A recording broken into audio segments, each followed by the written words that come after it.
Kantor BKKBN Provinsi Bali dibuat heboh Kamis 20 Juli.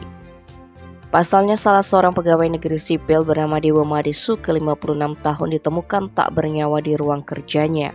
Kasihumas Polresta Denpasar KPI Ketut Sukadi menerangkan, peristiwa ini bermula ketika pegawai kontrak bernama Nigusti Ayu Padmawati 54 tahun hendak bersih-bersih di ruangan Widya Suara yang kebetulan menjadi ruang kerja korban.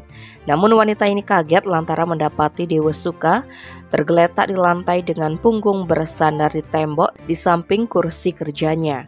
Kaki pria asal desa Sedang Abian Semal Badung itu menculur ke utara dan matanya sudah terpejam. Sontak saksi berteriak meminta tolong ke rekan kerja yang lain.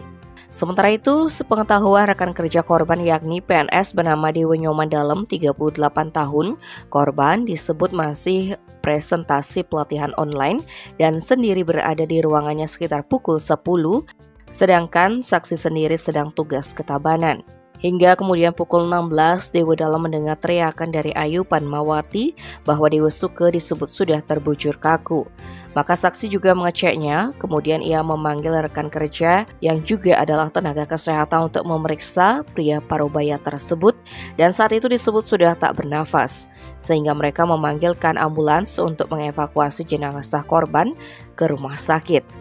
Diperkirakan Dewa Suka meninggal antara pukul 11 hingga 16 karena istrinya sempat menghubungi sekitar pukul 12 tetapi tidak diangkat.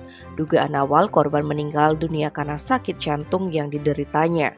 Saat ini jenazah korban sudah dibawa ke RSUP Prop Ngurah untuk tindakan lebih lanjut.